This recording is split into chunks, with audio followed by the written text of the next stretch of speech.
All right, here we are in the studio again. Um, I said I was gonna let y'all hear a couple of beats. I'm gonna let y'all hear a beat.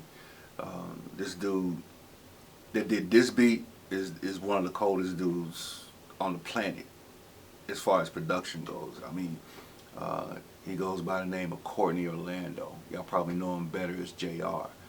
Um, but a lot of those reach hits that you bumped in your car over the years, this guy did it.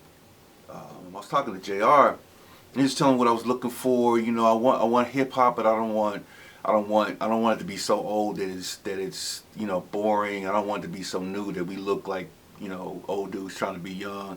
I was just trying to I was trying to explain what I was looking for, and then when I told him, I said I told him who we were, that we were ETW, one of the original Christian hip hop artists.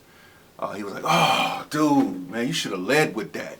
I'm sitting there wondering, why a 50-year-old dude want to make a rap record in the first place. That didn't make sense. But knowing that's who you are, I mean, you the OG. I mean, you supposed to make records. I mean, you should make records until you don't want to make records. That kind of thing. And so I really appreciated the respect. He said, "Yeah, I'm honored to work with you, but do me and do yourself a favor and reintroduce yourself before you start trying to make a record. Because ain't nobody going to understand that unless they know who you are. Once they know who you are, then they'll understand, why you're making a record." So I was like, well, cool, I can do that. So I called my dudes up, and they were like, cool, we can tell our story. And then realized we couldn't tell the story without Toby Mac. Toby Mac was the one that brought us to Forefront. He brought us to the label. And so I called Toby Mac up, said, "Bro, I'm finna do this documentary, bro. I mean, we're gonna do a documentary of Christian hip hop." He said, "Yeah, I got you, no problem." So then I was like, well, I gotta call PID. So I called Fred Lynch up from PID. He said, "Bro, I got you." I'm like, and it wouldn't be a hip hop history documentary without Super C from SFC. He's like, "Bro, I got you." Called the Gospel Gangsters, "I got you." I mean, it was just, and so when we were building, we were talking and going down memory lane, just shooting a movie, but really remembering what it was like. The industry works now. You can make a living making records for God now. I mean, you can actually make a pretty good living making records for God. But when we started there wasn't a living. It was chicken and gas money. I mean? We literally, we would go anywhere people would let us go. And if they believed in what we were doing, they gave us gas money to get to the next place. Sometimes they gave us an honorarium, sometimes they didn't. We stayed in people's houses, you know what I'm saying? It wasn't the lavish hotels when we first started. We didn't eat in restaurants when we first started. Big Mama made spaghetti and lasagna, and the mothers of the church. We stayed in the pastor's son's house.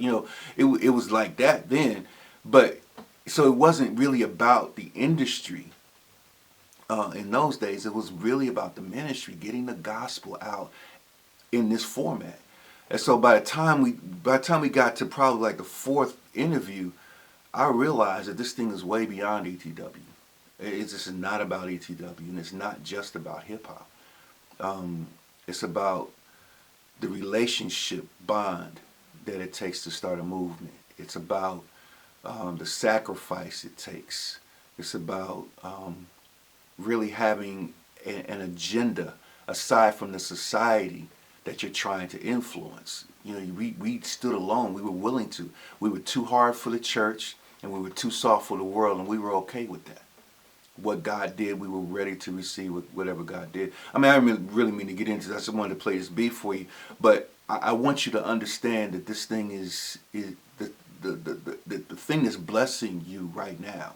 The thing that you bump, you bumping in your cars, you bobbing your head to right now, this came from somewhere. And the cats that you're gonna meet on this documentary are the cats that God dropped it in their spirit when it didn't make sense to do it. It makes sense to do it now. It didn't make sense to do it back then.